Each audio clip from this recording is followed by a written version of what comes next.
नमस्कार दोस्तों, मेरा नाम योगेंद्र है। आज हम लोग एक नए टॉपिक के बारे में बात करेंगे जिसका नाम है गुड्स एंड सर्विसेज टैक्स यानी जीएसटी। काफ़ी ज़्यादा आप लोगों ने इसके बारे में सुना होगा और समझा भी होगा। आज इसके बारे में विस्तार से चर्चा करेंगे हमारे कौटिल एकेडमी भोपाल के यूट्यूब चैनल पे। ठीक है दोस्तों, साथ ही साथ आप लोगों ने अगर अभी तक के सब्सक्राइब नहीं किया है तो पहले सब्सक्राइब कर दीजिए, उसके बाद में हम लोग वीडियो में आगे बढ़ते हैं। तो जैसा कि इसका नाम है goods and services tax GST, वैसे ही इसका काम है दोस्तों। जो भी आप लोग बाजार से वस्तुएं और सेवाएं खरीदते हैं, जैसे अगर आप सुबह ब्रश करने के लिए टूथपेस्ट खरीदने जाते हैं तो उसके ऊपर भी जो कर आरोपित होता है उसे जीएसटी कहते हैं। जानते हैं इसके पहले क्या व्यवस्था थी और फिर अभी जीएसटी आने के बाद में क्या क्या परिवर्तन हुए हैं। तो 2003 की बात है।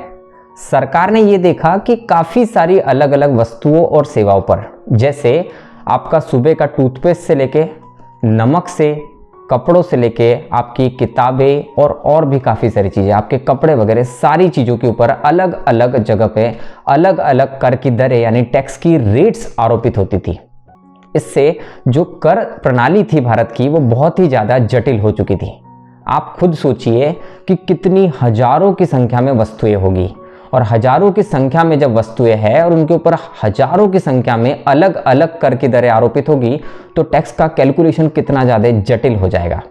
ऐसी स्थिति में सरकार ने केलकर साहब को बुलाया और केलकर साहब से कहा कि भाई साहब, एक ऐसी कर प्रणाली ला के दीजिए जो कि बहुत ही ज़्यादा सरल हो और ये इतनी सारी कर की दरें हटा दी जाए।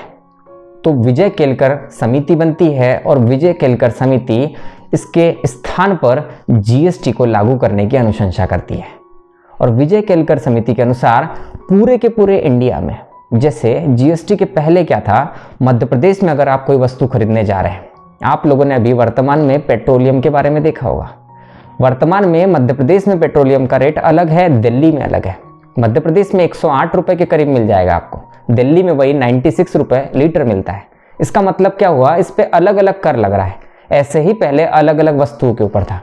इससे क्या होता था कि भारत के अंदर ही अलग अलग राज्यों में अलग अलग वस्तुएं जो है अलग अलग रेट पे मिल रही है, और साथ ही साथ एक ही वस्तु, पेट्रोल आप मध्य प्रदेश में ले रहे हैं 108 का मिल रहा है, यही आप दिल्ली में ले रहे हैं 96 का मिल रहा है। तो इसको बोलते हैं एकीकृत बाजार का अभाव। मतलब जो मार्केट हमारा इंटीग्रेट नहीं था, एक ही देश में अलग अलग प्राइसेस, इसको चेंज करने के लिए हमने जीएसटी लाया। और जब जीएसटी लाया है तो जीएसटी के बाद में अब क्या हो गया है कि अगर एक वस्तु जो कि इसमें डाल दिया आपने, पूरे भारत में उस पर एक ही समान दरों से कर लगेगा, टैक्स लगेगा आपका। मतलब अब अगर आप टूथपेस्ट खरीदने के लिए एमपी जाए, चाहे आप महाराष्ट्र जाए, तमिलनाडु या फिर असम, कहीं भी आप इस टूथपेस्ट को खरीदेंगे आपको सेम टैक्स की रेट से मिलेगा ये। परंतु आपको पता होगा कि जीएसटी में कुछ चीज़ें नहीं है अभी भी। मैंने उदाहरण पेट्रोलियम का आपको इसीलिए दिया था, पेट्रोलियम हो गया, शराब हो गया, ऐसी कुछ चीज़ें अभी तक जीएसटी के अंदर नहीं ली हुई है। इस वजह से इन पे अभी भी कर की भिन्नता है। तो जीएसटी के माध्यम से हम लोगों ने पूरी की पूरी अलग अलग कर की दरों को समाप्त किया, और पूरी कर की दरों को समाप्त करते हुए केवल 4 कर की दरें रखी है। इसमें एक है 5%, दूसरी है 12%, तीसरी है 18 यानी 18% और चौथी आपकी 28%। इन अलग अलग 4 कर की दरों में हम लोगों ने वस्तुओं और सेवाओं को रख दिया है। फॉर एग्जाम्पल मान लीजिए कि जो आपके कपड़े हैं उसको 12% की दर से टैक्स लगेगा, और ऑडी BMW जैसी महंगी कारों को 28% का टैक्स का रेट लगेगा। तो इस प्रकार से हम लोगों ने अलग अलग वस्तुओं और सेवाओं को अलग अलग कर की दरों में विभाजित कर दिया है। अब ये विभाजित करने का काम किसका है भाई साहब? तो जीएसटी को जैसे ही लागू किया तो इसके लिए हम लोगों को संविधान में संशोधन करना पड़ा था।